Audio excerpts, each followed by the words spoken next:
Hello friends, તો આપ સૌનું સ્વાગત છે આપણી યુટ્યુબ ચેનલ સ્ટડી નેસ્ટ પર। તો આજે હું તમારા માટે લાવી છું મંથલી કરંટ અફેર્સ, જેમાં આપણે સપ્ટેમ્બર મહિનાના મોસ્ટ ઇમ્પોર્ટન્ટ 100 કરંટ અફેર્સ જોઈશું। આપણે એમસીક્યુ ક્વેશ્ચન સાથે તેની વિગતવાર સમજૂતી પણ સમજતા જશું। અહીં આપણે પરીક્ષામાં ઉપયોગી થાય તેવા જ પ્રશ્નોનો સમાવેશ કરેલો છે। આજે આપણે મોસ્ટ ઇમ્પોર્ટન્ટ 40 પ્રશ્નોની વિગતવાર ચર્ચા કરીશું।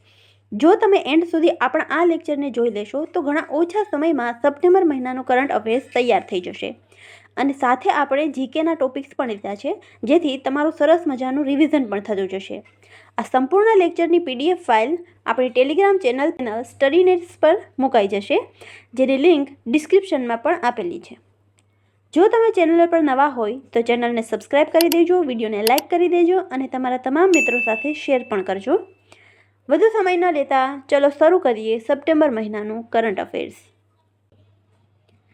પ્રશ્ન 1 છે, ઓણમ ઉત્સવ 2025નો એ ક્યાં યોજાશે? તો ઓણમ ઉત્સવ જે છે એ કેરળનો એક ફેસ્ટિવલ છે। તો આપણો સાચો ઓપ્શન છે ઓપ્શન સી। ઓણમ 2025નો આ જે તહેવાર છે એ મુખ્યત્વે દક્ષિણ ભારતમાં ઉજવવામાં આવે છે। આ તહેવાર જે છે એ ભગવાન વિષ્ણુ અને મહાબલીની પૂજા સાથે સંકળાયેલો છે। તો ખાસ નોંધ કરશું કે આ તહેવાર જે છે ઓણમ એ કેરળનો છે અને ભગવાન વિષ્ણુ સાથે સંકળાયેલો છે। આગળ જોઈએ પ્રશ્ન 2, તાજેતરમાં નુઆખાઈ ઉત્સવ ક્યાં ઉજવવામાં આવ્યો? તો નુઆખાઈ ઉત્સવ જે છે એ ઓડિશાનો એક રાજ્ય તહેવાર છે। આપણો સાચો ઓપ્શન છે ઓપ્શન બી। નુઆખાઈ અથવા તો નવખાઈ એ કૃષિ તહેવાર છે। કેવો તહેવાર છે? એ કૃષિ તહેવાર છે, ખાસ યાદ રાખીશું। અને ભારતના પશ્ચિમ ઓડિશા અને દક્ષિણ છત્તીસગઢના લોકો દ્વારા ઉજવવામાં આવે છે। નુઆખાઈનો આ તહેવાર જે છે એ ઋતુના નવા ચોખાના સ્વાગત માટે ઉજવવામાં આવે છે। આ વાક્ય જે છે એ ખાસ સમજવા જેવું છે કે નુઆખાઈનો જે તહેવાર છે એ ઋતુના જે નવા ચોખા આવે છે તેના સ્વાગત માટે ઓડિશાનો એક તહેવાર રહેલો છે, જે કૃષિ સાથે સંબંધિત છે। પ્રશ્ન 3 છે, એસસીઓ સમિટ 2025 એ કયા દેશમાં યોજાઈ હતી કે જેમાં ભારતનું પ્રતિનિધિત્વ જે છે એ આપણા પીએમ મોદી દ્વારા કરવામાં આવ્યું હતું? તો એસસીઓ સમિટ 2025 જે છે એ ચીન ખાતે યોજાઈ હતી। એટલે આપણો સાચો ઓપ્શન છે ઓપ્શન એ ચીન। વધુ જોઈએ તો આ 2 દિવસીય એસસીઓ સમિટ જે છે જે અત્યાર સુધીની સૌથી મોટી છે। આ ખાસ નોંધ કરજો મિત્રો, આ એસસીઓ સમિટ જે ચીનમાં યોજાઈ એ અત્યાર સુધીની સૌથી મોટી સમિટ છે, જે ચીનના તિયાનજિનમાં જે છે એ શરૂ કરવામાં આવી હતી। ભારત, રશિયા, ઈરાન અને પાકિસ્તાન સહિત 20થી વધુ દેશોના નેતાઓ હાજરી આપી રહ્યા હતા। અને આ બેઠકો જે છે એનો એજન્ડા શું હતો કે સુરક્ષા, વેપાર અને ભૂ રાજનીતિનો હતો। સુરક્ષા, વેપાર અને ભૂ રાજનીતિ એટલે કે જીઓપોલિટીનો હતો। આ જે આવૃત્તિ છે એસસીઓ સમિટ 2025 એ કેટલામી છે? તો 25મી આવૃત્તિ રહેલી છે। શાંઘાઈ કોઓપરેશન ઓર્ગેનાઇઝેશન એસસીઓ વિશે વધુ જોઈએ તો એસસીઓ એક પ્રાદેશિક આંતરરાષ્ટ્રીય સંગઠન છે। તે ચીન અને દક્ષિણ રશિયા દ્વારા સ્થાપિત યુરેશિયન રાજકીય આર્થિક આંતરરાષ્ટ્રીય સુરક્ષા અને સંરક્ષણ સંગઠન છે। તે શાંઘાઈ 5નું વિસ્તરણ છે, જે 1996માં people republic of China, Kazakhstan, Kyrgyzstan, Russia અને તજાકિસ્તાન વચ્ચે રચાયું હતું। હાલમાં એસસીઓ જે છે એના કેટલા સભ્યો છે? તો હાલમાં જે છે એસસીઓના કુલ 10 સભ્ય દેશો રહેલા છે, કે જેમાં ચીન, Russia, Kazakhstan, Kyrgyzstan, Tajikistan, Uzbekistan, Bharat, Pakistan, Iran અને બેલારુસનો પણ સમાવેશ થાય છે। તો ખાસ નોંધ કરજો, એસસીઓ સમિટ 2025 ચીન ખાતે યોજાઈ હતી। તે 25મા નંબરની એસસીઓ સમિટ હતી। ભારત પણ એસસીઓનો એક દેશ છે, તેનો ભાગીદાર દેશ છે। આગળ જોઈએ તો પ્રશ્ન નંબર 4, કયા દેશે નેપાળને હરાવીને એસએએફ અંડર 17 મહિલા ચેમ્પિયનશિપ જીતી લીધી છે? તો એનો સાચો ઓપ્શન છે ઓપ્શન સી, આપણા ભારત દેશ। ભારત દેશ દ્વારા જે છે એ એસએએફ અંડર 17 મહિલા ચેમ્પિયનશિપ જે છે તેનો ખિતાબ જીતી લેવામાં આવ્યો છે। ભારતે ફરી એકવાર દક્ષિણ એશિયામાં પોતાનું વર્ચસ્વ સ્થાપિત કર્યું। ભૂતાનના થિમ્પુમાં આવેલા, થોડું નામ અટપટો છે, ચાંગલી મિથ્યાંગ સ્ટેડિયમમાં નેપાળને 5-0થી હરાવી અને SAFF અંડર-17 મહિલા ચેમ્પિયનશિપનો ખિતાબ જે છે એ જીતી લીધો છે.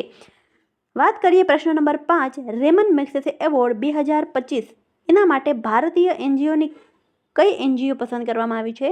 તો એજ્યુકેટ ગર્લ એક એનજીઓ છે જે બિન લાભકારી સંસ્થા છે. તેની પસંદગી જે છે એ રેમન મેગ્સેસે એવોર્ડ 2025 માટે કરવામાં આવી છે. એજ્યુકેટ ગર્લ્સ એ ભારતની એક પ્રથમ બિન લાભકારી સંસ્થા છે કે જેને રેમન મેગ્સેસે એવોર્ડ 2025 જે છે એ મળ્યો છે. આ પુરસ્કાર કન્યા શિક્ષણને પ્રોત્સાહન આપવા માટે, સમાજમાં રૂઢિપ્રયોગને પડકારવા માટે અને આત્મનિર્ભર બનાવવા માટે તેની મહત્વપૂર્ણ ભૂમિકા માટે આપવામાં આવે છે. અગર હું એજ્યુકેટ ગર્લ્સ વિશે થોડી વધુ માહિતી કરું તો 2007માં સ્થપાયેલી આ સંસ્થા જે છે એ રાજસ્થાનમાં શરૂ થઈ હતી અને હવે તે 30,000થી પણ વધુ ગામડાઓ સુધી પહોંચી ગઈ છે, જેમાંથી 2 મિલિયનથી વધુ છોકરીઓને શિક્ષણમાં પાછા ફરવામાં મદદ મળી રહી છે. આગળ જોઈએ પ્રશ્ન નંબર 5. મિત્રો, આપણે થોડા સ્પીડમાં જઈશું કેમ કે આગળ હજુ ઘણા પ્રશ્નો જોવાના છે તે માટે. પ્રશ્ન 6 છે કે ભારત સરકાર દ્વારા આદિવાસી ભાષાઓ માટે શરૂ કરવામાં આવેલ એક કૃત્રિમ બુદ્ધિ AI, આ જે AI છે તેનું મોડલ જે છે એ લોન્ચ કરવામાં આવ્યું હતું. તો તેનું નામ શું છે? તો આદિવાસી ભાષાઓ પરથી યાદ રાખી શકાય કે તેનું નામ જે છે એ આદિવાણી છે. ઓપ્શન B આપણો સાચો જવાબ બને. અહીં જે છે એ તમે જોઈ શકો છો, આદિવાસી ભાષાઓ માટે આદિવાણી એક એપ્લિકેશન જે છે એ લોન્ચ કરવામાં આવી છે, જે મિનિસ્ટ્રી ઓફ ટ્રાઇબલ અફેર્સ એમના દ્વારા લોન્ચ કરવામાં આવી છે. એ પણ જે છે એ ખાસ નોંધ કરતા જજો. વધુ ડિટેલ્સમાં જોઈએ તો 1 સપ્ટેમ્બર 2025ના રોજ ભારતમાં આદિવાસી ભાષાઓ માટે કેન્દ્ર સરકારના કૃત્રિમ બુદ્ધિ આધારિત અનુવાદ મોડેલ જે છે એનું એક બીટા સંસ્કરણ જે છે એનું લોન્ચિંગ કરવામાં આવ્યું હતું. બરોબર. આદિવાણીઓનું જે આદિવાણી છે તેનું બીટા વર્ઝન આદિવાસી ભાષાઓ માટે ભારતનું એક પ્રથમ, ખાસ યાદ રાખશો કે શું છે, ભારતનું એક પ્રથમ કૃત્રિમ બુદ્ધિમત્તા સંચાલિત અનુવાદક છે. આદિવાણીનો ઉદ્દેશ્ય એ ભારતની વિશાળ આદિવાસી ભાષાકીય વિવિધતા જે છે તેને જાળવવાનો છે. પ્રશ્ન 7 છે, નીચેનામાંથી કયા રાજ્યમાં લાડો લક્ષ્મી યોજના શરૂ કરવામાં આવી? તો આપણો સાચો ઓપ્શન છે ઓપ્શન D, હરિયાણા દ્વારા જે છે એ લાડો લક્ષ્મી યોજના શરૂ કરવામાં આવી છે. આ લાડો લક્ષ્મી યોજના અંતર્ગત જે છે એ દરેક મહિલાઓ જે છે તેમને 2,100 રૂપિયા જે છે એ આપવાની આ એક હરિયાણા સરકાર દ્વારા યોજના છે. વધુ જોઈએ તો હરિયાણાએ લાડો લક્ષ્મી યોજનાની જાહેરાત કરી છે, જે હેઠળ 23 વર્ષ કે તેથી વધુ ઉંમરની લાયક મહિલાઓને 25 સપ્ટેમ્બર 2025થી માસિક 2,121 રૂપિયાની સહાય આપવામાં આવશે.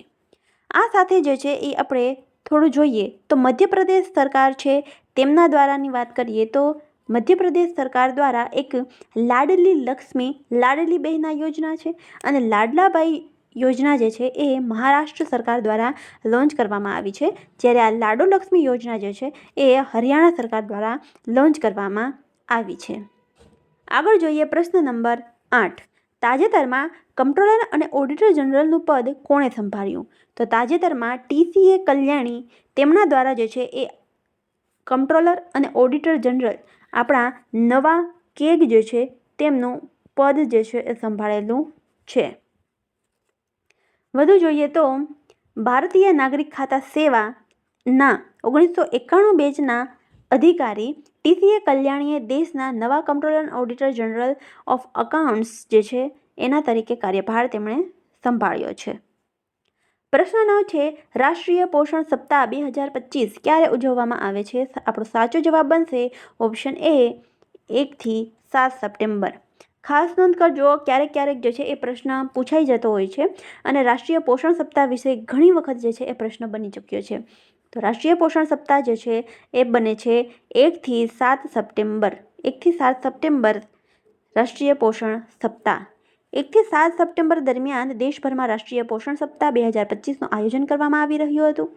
આ વર્ષની થીમ હતી સારું જીવન માટે યોગ્ય ખાવું. એટલે એનો અર્થ થાય કે સારા જીવન માટે યોગ્ય ખાવાની આદતો અપનાવો.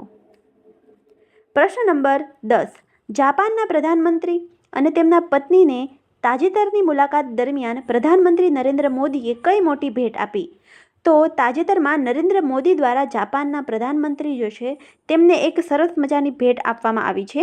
આપણી ભારતની એક બનાવટ છે જે પશ્મિના ઊન હોય છે કાશ્મીર સાઈડનું, તેમની શાલ અને મૂનસ્ટોન બાઉલ સેટ જે છે એ આપવામાં આવ્યો છે.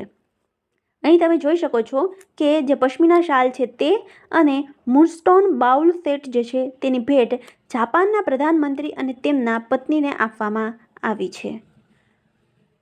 પ્રશ્ન 11 છે, કયા રાજ્યે મુખ્યમંત્રી મહિલા રોજગાર યોજના શરૂ કરવામાં આવી? આ પહેલાં પણ જે છે એ તાજેતરમાં આપણે જે 23 સપ્ટેમ્બરનો ડેઇલી કરંટ અફેર વિડીયો મૂકેલો તેમાં પણ જે છે એ મુખ્યમંત્રી મહિલા રોજગાર યોજના ઉપર જે છે એ વિગતવાર ચર્ચા કરેલી છે, જે બિહાર રાજ્યની એક યોજના રહેલી છે, જે મહિલાઓ માટે જે છે એ ઉપયોગી થાય તે માટેની એક યોજના છે જે ખૂબ જ ચર્ચામાં રહેલી છે. તો આપણો સાચો ઓપ્શન છે ઓપ્શન એ. વધુ જોઈએ, બિહાર કેબિનેટે દરેક પરિવારમાંથી એક મહિલાને પોતાની પસંદગીનો વ્યવસાય શરૂ કરવા માટે નાણાકીય સહાય પૂરી પાડવા માટે એક નવી યોજનાની મંજૂરી આપી છે. આ યોજનામાં એવું કંઈક છે કે દરેક મહિલાને જે છે એ પહેલાં 10,000 રૂપિયા જે છે તેમની સહાય જે છે એ પૂરી પાડવામાં આવે છે અને આગળ જતાં તેમનો જે છે એ વ્યવસાય એ સારો એવો જાય છે તો તેમને આગળ જે છે એ 2 લાખ રૂપિયાની લોન પણ આપવામાં આવે છે. બિહાર સરકાર દ્વારા મંજૂર કરાયેલી આ યોજનાનો ઉદ્દેશ્ય મહિલાઓને રોજગારની તકો પૂરી પાડવાનો છે. આ યોજના હેઠળ બિહારના દરેક પરિવારમાંથી એક મહિલાને પોતાની પસંદગીનો વ્યવસાય શરૂ કરવા માટે એક નાણાકીય સહાય આપવામાં આવે છે. પ્રશ્ન 12 છે, બેડમિન્ટન વર્લ્ડ ચેમ્પિયનશિપ 2026 એ કયા રાજ્યમાં, કયા શહેરમાં યોજાશે? તો એ નવી દિલ્હી ખાતે યોજાવા જઈ રહ્યો છે. આપણો સાચો ઓપ્શન છે સી. વધુ જોઈએ, ભારતે છેલ્લે 2009માં, અહીં ખાસ નોંધ કરજો કે ભારતે છેલ્લે 2009ના વર્ષમાં જે છે એ બેડમિન્ટન વર્લ્ડ ચેમ્પિયનશિપનું આયોજન કર્યું હતું અને ત્યારબાદ હવે 2026માં બેડમિન્ટન વર્લ્ડ ચેમ્પિયનશિપનું આયોજન કરવા જઈ રહ્યું છે. દિલ્હી ઓગસ્ટ 2026માં વર્લ્ડ ચેમ્પિયનશિપની કેટલામી આવૃત્તિ થશે? તો 30મી આવૃત્તિનું આયોજન જે છે એ કરવા જઈ રહ્યું છે અને આ એશિયાનો 6થા વર્ષે જે છે એ 6થા વર્ષ પછી એશિયામાં જે છે એ આ ટુર્નામેન્ટ યોજાશે અને ભારતમાં જે છે 2019 પછી 2026માં. બેડમિન્ટન વર્લ્ડ ફેડરેશન વિશે વધુ જોઈએ તો તેની સ્થાપના 1934માં થઈ હતી. તેનું મુખ્ય મથક કોલાલમપુર મલેશિયામાં છે અને તેના પ્રમુખ છે ખુન્યિંગ પટામા. આગળ જોઈએ પ્રશ્ન નંબર 13, નવી દિલ્હીમાં લોન્ચ કરાયેલ ભારતની પ્રથમ સ્વદેશ રીતે ઉત્પાદિત ચિપનું નામ શું છે? તો તે ચિપનું નામ છે ઓપ્શન એ વિક્રમ. ભારતની પ્રથમ સ્વદેશી ચિપ છે તેટલા માટે મહત્વનું કરંટ અફેર બની જાય છે, તો ખાસ નોંધ કરતા જજો મિત્રો. સાથે સાથે દિલ્હીમાં સેમિકોન ઇન્ડિયા 2025ના ઉદ્ઘાટન પ્રસંગે કેન્દ્રીય મંત્રી અશ્વિની વૈષ્ણવે પ્રધાનમંત્રી નરેન્દ્ર મોદીને ભારતની પ્રથમ સ્વદેશી ચિપ સોંપી. વિક્રમ નામની જે આ ચિપ છે એ ભારતની અવકાશ એજન્સી ઇસરો એની એક સેમિકન્ડક્ટર લેબ દ્વારા વિકસાવવામાં આવી હતી. તે સંપૂર્ણપણે ભારતની બનાવટનું 32 બીટ માઇક્રોપ્રોસેસર છે જે રોકેટમાં ઉપયોગમાં લેવામાં આવતું હોય છે. આ સાથે જે છે એ અમુક મિસાઇલ છે તેની આપણે વાત કરીએ તો આ ભાર્ગવસ્ત્ર જે છે તે એક મિસાઇલ સિસ્ટમ છે. પછી એક વ્યોમમિત્રની અગર હું વાત કરું તો વ્યોમમિત્ર એક હ્યુમનોઇડ રોબોટ છે અને પુષ્પકની આપણે વાત કરીએ તો એક રીયુઝેબલ લોન્ચિંગ વ્હીકલ છે. તો ત્રણેય જે ઓપ્શન છે તેની વિશે પણ આપણે વિગતવાર ચર્ચા કરી. તો સાથે સાથે તમે એ પણ નોંધી લેજો જેથી તમારું જીકે અને કરંટ પણ જે છે એ કવર થતું જશે. આગળ જોઈએ પ્રશ્ન નંબર 14, ભારત અને થાઇલેન્ડ વચ્ચે એક સંયુક્ત લશ્કરી કવાયત મૈત્રી જે છે તેનું આયોજન થવા જઈ રહ્યું છે, જે 14મી આવૃત્તિ છે. આ મૈત્રીની 14મી આવૃત્તિ જે એક સંયુક્ત લશ્કરી કવાયત છે કોની વચ્ચે થઈ રહ્યું છે? ભારત અને થાઇલેન્ડ વચ્ચે થઈ રહ્યું છે. તો તે જે છે એ ઉમરોઈ મેઘાલય ખાતે થશે.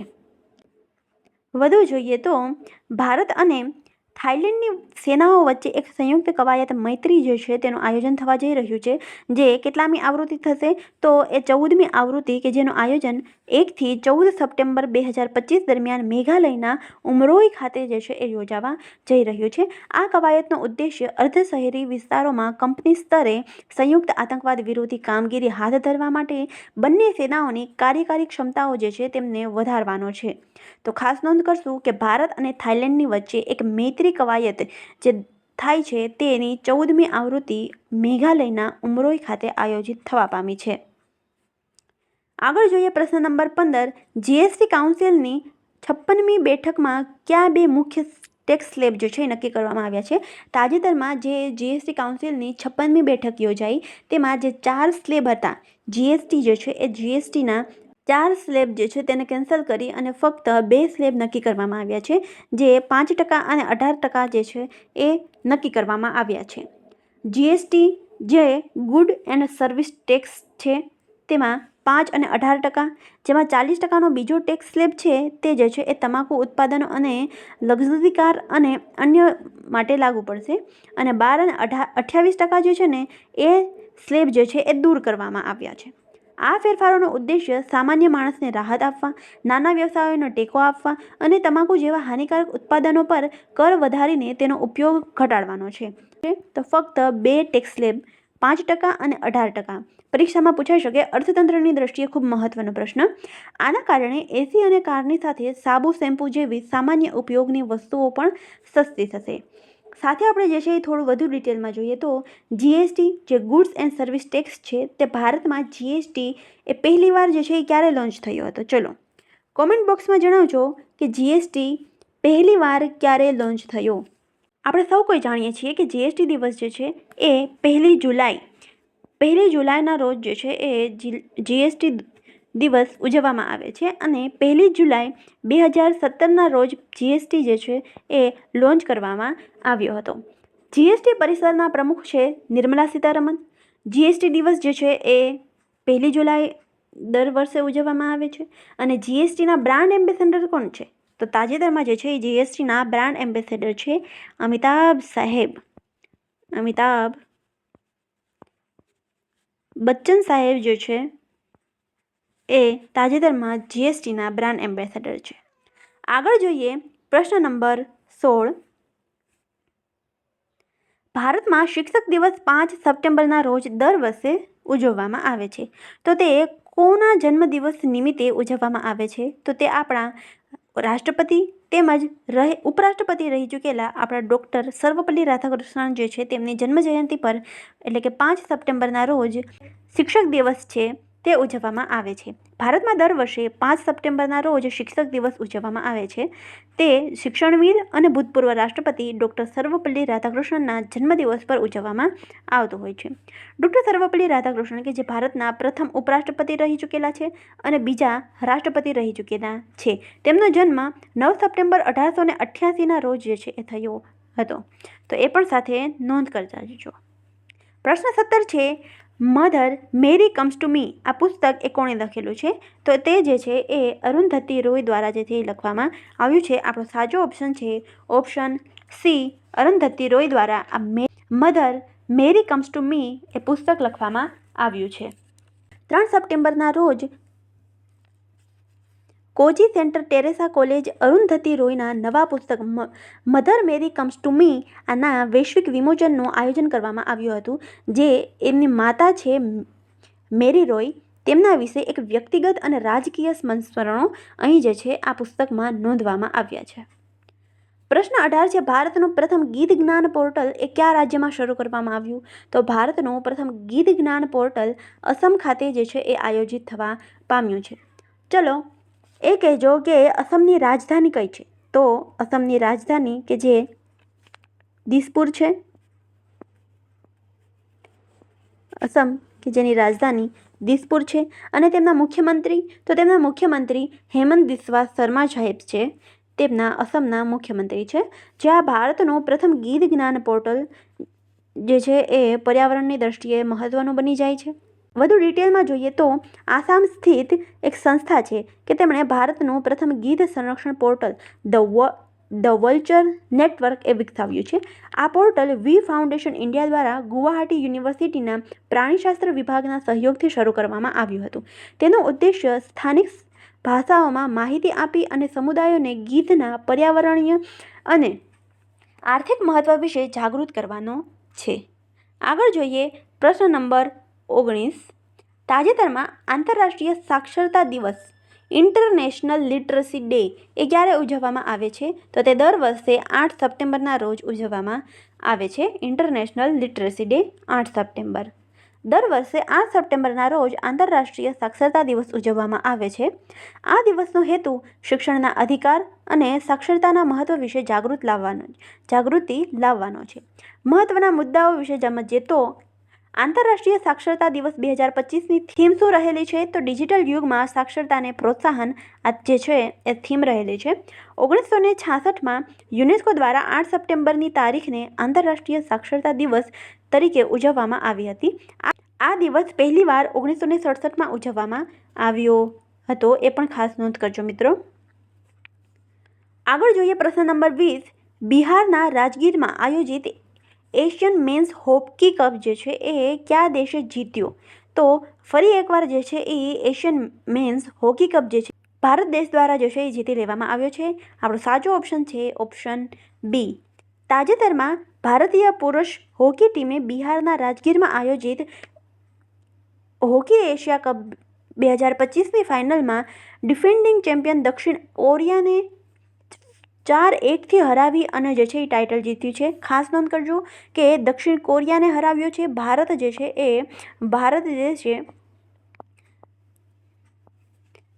દેશે જે હોકી એશિયા કપ જે છે એ 2025 જીતી લીધો છે અને દક્ષિણ કોરિયાને હરાવીને જીતી લીધો છે. 4-1થી હરાવીને જીતી લીધો છે અને તે બિહારના રાજગીર ખાતે આયોજિત થયો હતો. પ્રશ્ન 21 છે. તાજેતરમાં યોજાયેલી યુએસ ઓપન 2025માં મહિલા સિંગલનો ખિતાબ કોણે જીત્યો? તો મહિલા સિંગલનો ખિતાબ જે છે એ આર્યના સબાલંકા દ્વારા જીતવામાં આવ્યો છે. અગર હું વાત કરું મેડિસન કીઝની તો તેમણે જે છે એ ઓસ્ટ્રેલિયા ઓપનનો ખિતાબ જીતેલો છે. કોકો ગોફની વાત કરીએ તો ફ્રેન્ચ ઓપન જે છે એ ફ્રેન્ચ ઓપન તેમણે કોકો ગોફે જીતેલો છે અને ઇગા સ્વિયાટેકની વાત કરીએ તો ઇગા સ્વિયાટેક દ્વારા વિમ્બલ્ડન ઓપન જે છે એ જીતી લેવામાં આવ્યો છે. વધુ વિગતવાર ચર્ચા કરીએ તો 7 સપ્ટેમ્બર 2025ના રોજ ન્યૂયોર્કના આર્થર એસ સ્ટેડિયમ ખાતે રમાયેલી મહિલા સિંગલની ફાઇનલમાં બેલારુસની આર્યના સબાલેન્કાએ જે છે ઇતિહાસ રચ્યો છે. તેણીએ અમેરિકાની અમાંડા અનિસિમોવાને જે છે એ હરાવી અને સતત બીજો યુએસ ઓપન ટાઇટલ જીત્યો છે.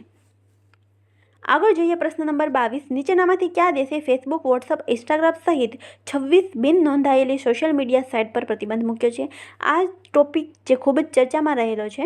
તો તાજેતરમાં જે છે એ નેપાળ સરકાર દ્વારા 26 જેટલી બિન નોંધાયેલી સોશિયલ મીડિયા સાઇટ્સને ઉપર જે છે એ પ્રતિબંધ મૂકવામાં આવ્યો છે. નેપાળ સરકારે ફેસબુક, વોટ્સઅપ અને એક્સ સહિત એટલે કે ટ્વિટર સહિત 26 સોશિયલ મીડિયા સાઇટ પર પ્રતિબંધ મૂકવામાં આવ્યો છે. સરકાર દ્વારા નોંધણી કરાવવા માટે અગાઉ આપેલા અલ્ટિમેટમ છતાં સોશિયલ મીડિયા કંપનીઓએ નોંધણી કરાવવામાં કોઈ રસ દાખવ્યો નથી. આ માટે જે છે આ નિર્ણય લેવામાં આવ્યો છે. અગર વાત કરીએ આપણે નેપાળ વિશે તો નેપાળ કે જેના વડાપ્રધાન કેપી શર્મા ઓલી છે, તેમના પ્રમુખ જે છે એ રામચંદ્ર પૌડેલ છે અને રાજધાની કાઠમાંડુ રહેલી છે. આપણે જે છે એ કરંટ અફેર સાથે જીકે પણ જોતા જશું, તેથી તમે નોંધ કરતા રહેજો. પ્રશ્ન નંબર 23 છે. ઉલ્લાસ કાર્યક્રમ હેઠળ નીચેનામાંથી કયું રાજ્ય ભારતનું ચોથું સંપૂર્ણ સાક્ષર રાજ્ય બન્યું? તો તે આપણું ભારતનું હિમાચલ પ્રદેશ એ સંપૂર્ણ સાક્ષર રાજ્ય બની ચૂક્યું છે, ચોથા નંબરનું. વધુ જોઈએ તો કેન્દ્ર સરકારની એક ઉલ્લાસ યોજના છે. આ ઉલ્લાસ યોજના હેઠળ શિક્ષણ ક્ષેત્રે ઐતિહાસિક સિદ્ધિ નોંધાવતા હિમાચલ પ્રદેશે પોતાને દેશનું ચોથું સંપૂર્ણ સાક્ષર રાજ્ય જે છે એ જાહેર કર્યું છે. આ યોજના હેઠળ જો કોઈ રાજ્યની 15 વર્ષથી વધુ ઉંમરની 95% વધુ વસ્તી એ વાંચી, લખી અને મૂળભૂત ગણતરીઓ કરી શકે તો તેને સંપૂર્ણ સાક્ષર ગણવામાં આવે છે. તો હિમાચલ પ્રદેશ જે છે એ ચોથા નંબરનું સંપૂર્ણ સાક્ષર રાજ્ય બની ચૂક્યું છે. મુખ્યમંત્રી હિમાચલ પ્રદેશના મુખ્યમંત્રી શ્રી છે સુખવિન્દર સાહેબ સુક્ખુ, જે શિમલામાં આયોજિત એક કાર્યક્રમમાં જણાવ્યું હતું કે હિમાલય જે છે એનો સાક્ષરતા દર 99.30 સુધી પહોંચી ગયો છે, જે રાષ્ટ્રીય ધોરણો 95% કરતાં ઘણો વધારે છે. વાત કરીએ હિમાચલ પ્રદેશ વિશે, તો હિમાચલ પ્રદેશ કે જેની રાજધાની શિમલા, ઉનાળાની રાજધાની શિમલા છે, જ્યારે ધર્મશાળા જે છે એ શિયાળાની રાજધાની રહેલી છે. મુખ્યમંત્રી સાહેબ છે સુખવિન્દર સાહેબ સુક્ખુ અને રાજ્યપાલ શિવ પ્રતાપ શુક્લા સાહેબ છે. આગળ જોઈએ પ્રશ્ન number 24. Operation Sindoor the untold story of India's deep strike inside Pakistan. આ નામનું પુસ્તક જે છે એ નીચેનામાંથી કોણે લખ્યું છે? તો તે આપણા જે છે એ નિવૃત્ત લેફ્ટનન્ટ જનરલ KJS ઢિલ્લન સાહેબ દ્વારા લખવામાં આવ્યું છે. આપણો સાચો ઓપ્શન છે option D. Operation Sindoor the untold story of India's deep strike inside Pakistan નામનું એક પુસ્તક એ ભૂતપૂર્વ આર્મી ઓફિસર અને લેખક લેફ્ટનન્ટ જનરલ KJS ઢિલ્લન સાહેબ દ્વારા લખવામાં આવ્યું હતું. અહીં માણેકશો સેન્ટર દ્વારા આયોજિત એક કાર્યક્રમ છે, તેમાં તેનું વિમોચન કરવામાં આવ્યું હતું. પ્રશ્ન 25 છે ભારતના નવા ઉપરાષ્ટ્રપતિ તરીકે કોની નિમણૂક થઈ? તો ભારતના નવા ઉપરાષ્ટ્રપતિ બની ચૂક્યા છે CP રાધાકૃષ્ણન સાહેબ. આપણે જાણીએ છીએ કે જે જગદીપ ધનખડ સાહેબ છે તેમની જે છે એ તબિયત નાદુરસ્ત હોવાના કારણે તેમણે રાજીનામું આપી દીધું છે. ઉપરાષ્ટ્રપતિની ચૂંટણી 2025 મતદાન લાઈવ અપડેટ્સની વાત કરીએ તો એનડીએના CP રાધાકૃષ્ણન ઇન્ડિયા બ્લોકના સુદર્શન રેડ્ડીને હરાવી અને ભારતના 15મા ઉપરાષ્ટ્રપતિ બની ચૂક્યા છે. ખાસ નોંધ કરજો મિત્રો, કેટલામાં 15મા ઉપરાષ્ટ્રપતિ બની ચૂક્યા છે અને રાજ્યસભાના નવા અધ્યક્ષ. આપણે જાણીએ છીએ કે ઉપરાષ્ટ્રપતિ જે છે એ હોદ્દાની રૂએ રાજ્યસભાના અધ્યક્ષ પણ હોય છે. ચોમાસું સત્રના પહેલા જ દિવસે ઉપરાષ્ટ્રપતિ જગદીપ ધનખડે 21 જુલાઈ 2025ના રોજ સાંજે અચાનક નાદુરસ્ત તબિયતનો હવાલો આપી અને પદ પરથી રાજીનામું આપી દીધું છે.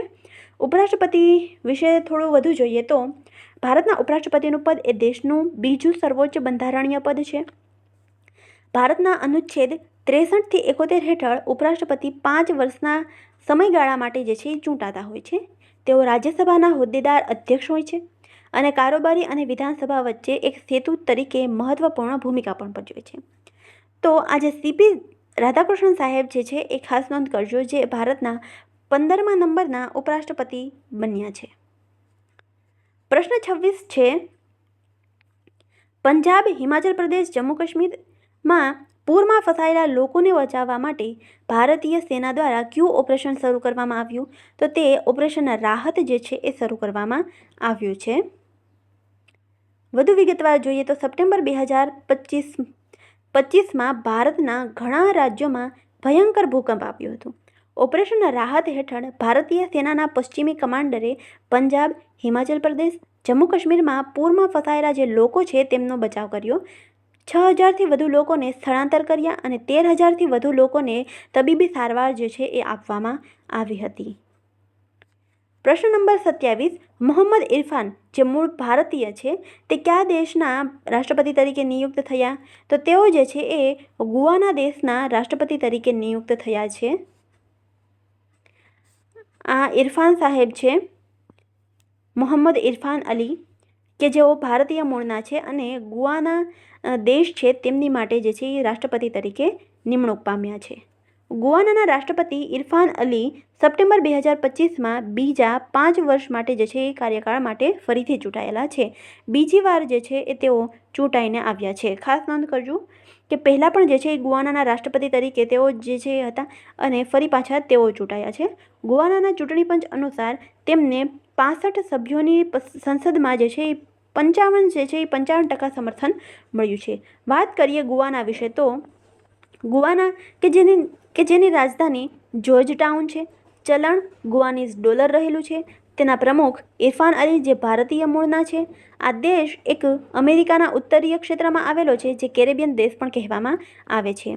ગુઆનાના રાષ્ટ્રપતિ ઇરફાન અલીએ પ્રધાનમંત્રી નરેન્દ્ર મોદીને તેમના દેશના સર્વોચ્ચ સન્માન ઓર્ડર ઓફ એક્સેલન્સ જે છે તેનાથી અર્પણ કર્યું છે, એટલે સન્માનિત કર્યા છે, ઓર્ડર ઓફ એક્સેલન્સ. વધુ જોઈએ પ્રશ્ન નંબર 28. 21મું G20 સમિટ 2026 નીચેનામાંથી કયા દેશમાં યોજાશે? તો તે જે છે એ અમેરિકા ખાતે યોજાવા જઈ રહ્યું છે. G20 સમિટ 2026નું G20 સમિટ જે 21મા નંબરનો યોજાશે, આ જે છે એ અમેરિકા ખાતે યોજાશે. તો મિત્રો ખાસ યાદ રાખજો કે 21મા નંબરનું G20 સમિટ કે જે એ ક્યાં યોજાવા જઈ રહ્યું છે? તે અમેરિકા ખાતે યોજાવા જઈ રહ્યું છે.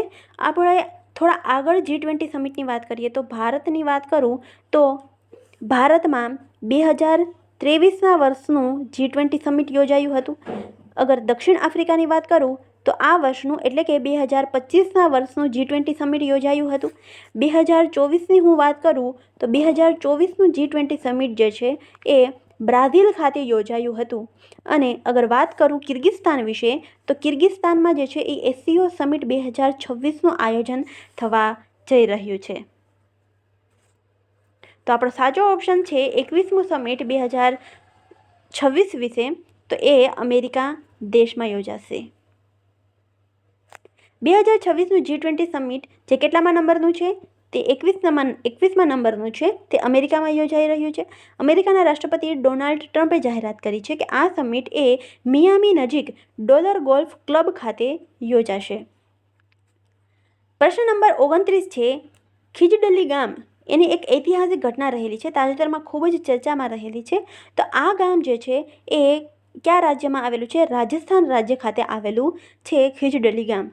જંગલો અને વન્યજીવોના રક્ષણમાં પોતાના જીવનનું બલિદાન આપનાર વનકર્મીઓ અને પર્યાવરણ રક્ષકોને શ્રદ્ધાંજલિ આપવા માટે દર વર્ષે 11 સપ્ટેમ્બરના રોજ રાષ્ટ્રીય વન શહીદ દિવસ ઉજવવામાં આવે છે. અને ખીજડલી ગામ જે છે તે ક્યાંક ને ક્યાંક આ સાથે સંકળાયેલો છે.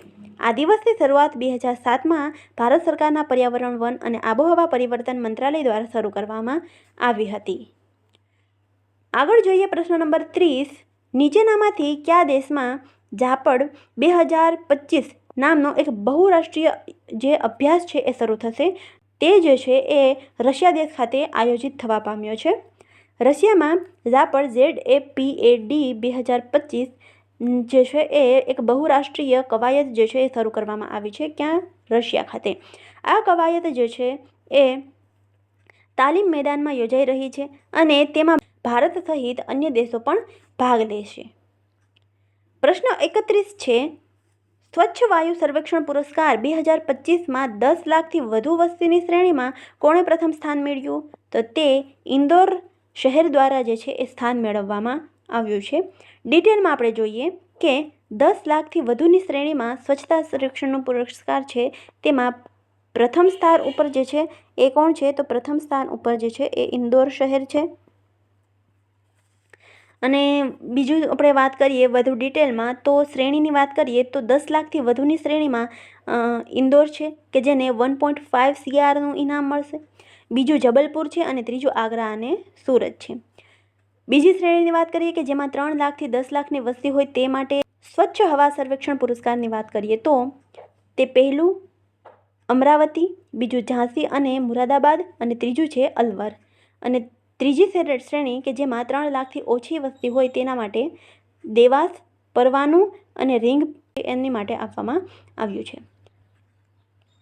પ્રશ્ન 32 છે તાજેતરમાં ચર્ચામાં રહેલી હિલ્સા માછલી. આ હિલ્સા માછલી જે છે એ કયા દેશની એક રાષ્ટ્રીય માછલી છે? તો તે બાંગ્લાદેશ દેશ છે તેમના માટેની એક રાષ્ટ્રીય માછલી છે. બાંગ્લાદેશે તાજેતરમાં દુર્ગા પૂજા પહેલાં ભારતમાં હિલ્સા માછલીની નિકાસની જાહેરાત કરી, જે બંને દેશો એટલે કે ભારત અને બાંગ્લાદેશ વચ્ચેનું એક મિત્રતાનું પ્રતીક રહેલું છે. આ જે હિલ્સા માછલી છે તે ઇલિસ તરીકે પણ ઓળખવામાં આવે છે. તે બંગાળી સંસ્કૃતિમાં ખૂબ જ તેનું મહત્ત્વ રહેલું છે. તે દરિયા અને મીઠા પાણી આ બંનેમાં જોવા મળે છે હિલ્સા માછલી. આગળ જોઈએ પ્રશ્ન 33. કયા દેશે નામની એક પ્રથમ લાંબા અંતરની ક્રૂઝ મિસાઇલનું પરીક્ષણ કર્યું છે? તો આપણો સાચો ઓપ્શન છે ઓપ્શન બી યુક્રેન. યુક્રેન દ્વારા જે છે એ તાજેતરમાં ફ્લેમિંગો નામની એક લાંબા અંતરની ક્રૂઝ મિસાઇલ જે છે તેનું પરીક્ષણ કરવામાં આવ્યું છે.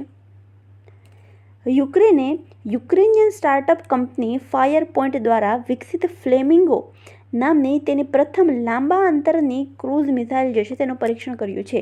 યુક્રેન દ્વારા આ કરવામાં આવ્યું છે પરીક્ષણ, અને તેની આ પ્રથમ લાંબા અંતરની ક્રૂઝ મિસાઇલ છે જેનું નામ છે ફ્લેમિંગો. આ મિસાઇલ 3000 કિલોમીટર સુધીના લક્ષ્યને ભેદી શકે છે. ચલો કોમેન્ટમાં જણાવજો કે ભારતમાં જે છે એ ભારત દ્વારા તાજેતરમાં જ એક મિસાઇલ જે છે તેનું પરીક્ષણ કરવામાં આવ્યું હતું, તો એ કયો છે? તો આપણો સાચો જવાબ બનશે અગ્નિ. અગ્નિ 5 જે છે તેનું ભારત દ્વારા જે છે એ તાજેતરમાં એક પરીક્ષણ કરવામાં આવ્યું હતું. પ્રશ્ન 34, national stock exchange of India NSE ના ચેરમેન તરીકે કોની નિમણૂક કરવામાં આવી? તો જે શ્રીનિવાસ ઇજેન્તી છે એમની જે છે એમની જે છે નિમણૂક કરવામાં આવી છે. નેશનલ સ્ટોક એક્સચેન્જ ઇન્ડિયાએ સેબીની મંજૂરીથી જાહેર હિતના ડિરેક્ટર અને નિવૃત્ત IAS અધિકારી શ્રીનિવાસ ઇજેન્તી જે છે તેમના ગવર્નિંગ બોર્ડના અધ્યક્ષ તરીકે નિયુક્ત કર્યા છે. 1883 બેચના અધિકારી ઇજેન્તીને નિયમન, શાસન અને નાણાકીય સેવામાં 4 દાયકાથી વધારેનો અનુભવ રહેલો છે. નેશનલ સ્ટોક એક્સચેન્જ NSE જે છે કે જેની સ્થાપના 27 નવેમ્બર 1992માં થઈ હતી અને તેનું મુખ્ય મથક મુંબઈ, મહારાષ્ટ્ર, ભારત ખાતે આવેલું છે. ક્વેશ્ચન નંબર 35, વિશ્વની પ્રથમ ડિજિટલ આદિવાસી યુનિવર્સિટી આદિ સંસ્કૃતિ એ નીચેનામાંથી કયા શહેરમાં શરૂ કરવામાં આવી? તો આપણો સાચો જવાબ છે ઓપ્શન ડી, નવી દિલ્હી. નવી દિલ્હી ખાતે જે છે એ વિશ્વની પ્રથમ ડિજિટલ આદિવાસી યુનિવર્સિટી આદિ સંસ્કૃતિ જે છે તેની શરૂઆત કરવામાં આવેલી છે. આદિજાતિ બાબતોના મંત્રાલયે આદિ સંસ્કૃતિનું બીટા વર્ઝન લોન્ચ કર્યું, જે એક ડિજિટલ લર્નિંગ પ્લેટફોર્મ છે જેનો ઉદ્દેશ્ય આદિવાસી કલા સ્વરૂપોને સાચવવા, આજીવિકાની તકો ઊભી કરવા અને આદિવાસી સમુદાયોને વિશ્વ સાથે જોડવાનો છે. આ સાથે આપણે એક પણ જોયું હતું કે આદિવાણી જે એક એપ્લિકેશન છે એ પણ જે છે એ આદિવાસી ભાષા જે છે તેને જાળવવા માટે અને અનુવાદ માટે આદિવાણી લોન્ચ કરવામાં આવ્યું હતું. પ્રશ્ન 36, IIM અહેમદાબાદનું પ્રથમ આંતરરાષ્ટ્રીય કેમ્પસ કયા શહેરમાં શરૂ કરવામાં આવ્યું? તો દુબઈ ખાતે જે છે એ શરૂ કરવામાં આવ્યું છે IIM અહેમદાબાદનું. દુબઈના ક્રાઉન પ્રિન્સ શેખ હમદાદ બિન મોહમ્મદ બિન રશીદ અલ મક્તોએ ભારતના શિક્ષણ મંત્રી કોણ છે? ધર્મેન્દ્ર પ્રધાન. એમની સાથે મળી અને દુબઈમાં Indian institute of management IIM અહેમદાબાદના પ્રથમ આંતરરાષ્ટ્રીય કેમ્પસનું ઉદ્ઘાટન કર્યું છે. પ્રશ્ન 37, ઉત્તરાખંડમાં ટકાઉ પર્યટનને પ્રોત્સાહન આપવા માટે ભારતે કઈ બેંક સાથે 126 મિલિયનથી વધુના લોનનો કરાર હસ્તક્ષેપ કર્યો છે? તો IDB બેંક એમના દ્વારા જે છે એ એશિયન ડેવલપમેન્ટ બેંક સાથે જે છે એ કરાર કર્યો છે, સાંજેદારી કરી છે.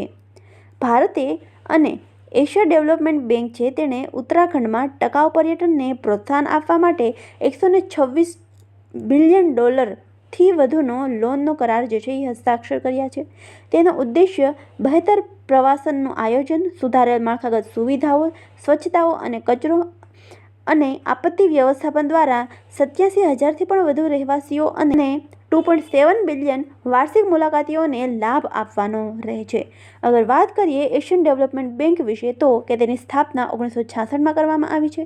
તેનું મુખ્ય મથક મનીલા, ફિલિપાઇન્સમાં આવેલું છે. તેના પ્રમુખ છે માત્સુગુ અસ્કાવા અને સભ્ય દેશોમાં 69 સભ્ય દેશોનો સમાવેશ થાય છે અને 69મો સભ્ય તાજેતરમાં જ જે છે એ આપણે બન્યો હતો ઇઝરાયલ. તો આ તમામ જે છે એ ખાસ નોંધ કરતા જજો, કેમ કે હવેથી જે કરંટ અફેરના પ્રશ્નો છે એ વિધાનવાળા પૂછાતા હોય છે, જેથી જે છે એ આપણે ડિટેલમાં સમજૂતી હોવી પણ જરૂરી છે. સાથે સાથે જે છે એ આ પણ નોંધ કરી જજો.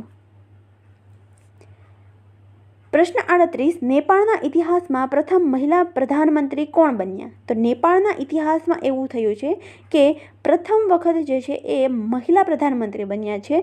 તેઓ બન્યા છે સુશીલા કાર્કી. હાલ ખૂબ જ ચર્ચામાં રહેલા છે. નેપાળના નવા કાર્યકારી વડાપ્રધાન સુશીલા કાર્કીનો પણ ભારતીય જોડાણ છે. તેમણે વારાણસીમાં બનારસ હિન્દુ યુનિવર્સિટીમાં અભ્યાસ કર્યો છે. તેઓ નેપાળના પ્રથમ અને એકમાત્ર મહિલા મુખ્ય ન્યાયાધીશ પણ છે અને હવે તેઓ જે છે એ નેપાળના પ્રધાનમંત્રી પણ બની ચૂક્યા છે. આગળ જોઈએ પ્રશ્ન નંબર 39. ભારતમાં રાષ્ટ્રીય હિન્દી દિવસ ક્યારે ઉજવવામાં આવે છે? તો ભારતમાં રાષ્ટ્રીય હિન્દી દિવસ 14 સપ્ટેમ્બરના રોજ ઉજવવામાં આવે છે. વધુ જોઈએ ડિટેલમાં. 10 જાન્યુઆરીનો દિવસ આખા વિશ્વમાં હિન્દી દિવસ મનાવવામાં આવે છે. હવે આખા વિશ્વનું પૂછે કે વિશ્વ હિન્દી દિવસ ક્યારે ઉજવવામાં આવે છે? તો તે આવશે 10 જાન્યુઆરી.